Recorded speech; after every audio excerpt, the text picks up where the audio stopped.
আজকে আমরা হাইড্রোডাইনামিক্স বইয়ের খুব গুরুত্বপূর্ণ একটি অঙ্ক, একটি প্রবাহ ক্ষেত্রের বেগ vector q equal to i a z minus b y plus j b x minus সিজেড plus k c y minus x, যেখানে এবিসি অশূন্যক ধ্রুবক হলে ঘূর্ণাবর্ত রেখার সমীকরণ নির্ণয় করো। এই অঙ্কটা আজকে আমরা সমাধান করব।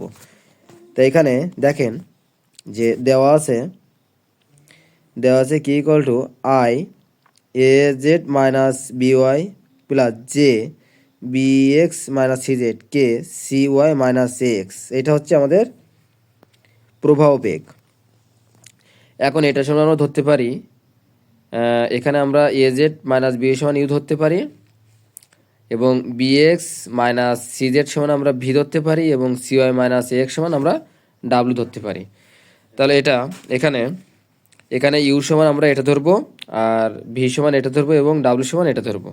তো এখান থেকে আমরা প্রবাহ বেগের যে সমীকরণ সেটা বলতে পারি I U plus JB plus K W. তাহলে এখানে ঘূর্ণাবর্ত অংশগুলো হচ্ছে যে আমরা জানি ওমেগা এক্স সমান ডি ডেল ওয়াই এবং মাইনাস ডেল জেডটা লিখে নেব, যেটার জন্য আমরা এখানে ডাব্লু দেবো এবং ওয়াইয়ের জন্য আমরা এখানে ভি দেব।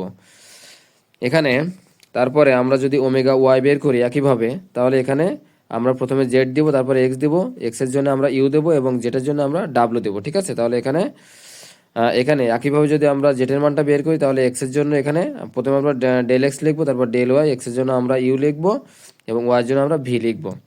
তাহলে এখান থেকে আমাদের যেহেতু প্রবাহ বেগ ইউ এর মধ্যে ইউর যে বেগের অংশ, সেই অংশকের মধ্যে যদি আমরা দেখি যে এখানে কোথাও সি নেই, তো আমরা এটার সমান সি ধরে নিচ্ছি, সি প্লাস সি সমান 2c। এর সমান আমরা ধরেছি এটার মধ্যে কোথাও বি নেই, আমরা এটার মধ্যে কোথাও এ নেই বলে আমরা এ ধরেছি, এ প্লাস এ সমান 2a, এবং এটার মধ্যে কোথাও বি নেই, সেহেতু আমরা এটাকে বি ধরেছি, বি প্লাস বি সমান 2b, এটা আমরা ধরে নিয়েছি। তাহলে এখানে ঘূর্ণাবর্ত রেখার সমীকরণ হচ্ছে যে dx by omega X equal to dy by omega Y equal to dz by omega Z, যেখানে আমরা এখানে ওমেগা এক্স, ওমেগা ওয়াই এবং ওমেগা জেড এর মান হচ্ছে 2c এবং 2a এবং 2b, এটাকে দিলাম আমরা 1 নম্বর সমীকরণ। তাহলে এখান থেকে যদি আমরা dx প্রথম দুইটা ইকুয়েশন থেকে আমরা কি লিখতে পারি যে dx by c equal to dy by a। তাহলে এখান থেকে যদি আমরা সমাকলন করি,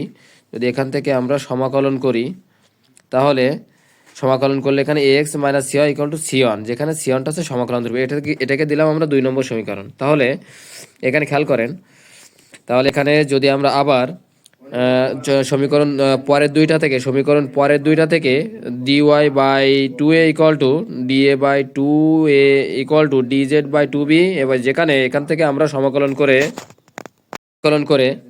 করে B Y minus A Z equal to c2, এটা আমরা বলতে পারি, এটাকে দিলাম আমরা 3 নম্বর সমীকরণ। এখন 2 নম্বর এবং 3 নম্বর সমীকরণ হচ্ছে ঘূর্ণাবর্ত রেখার সমীকরণ। তো আশা করি আপনারা সবাই বুঝতে পারছেন।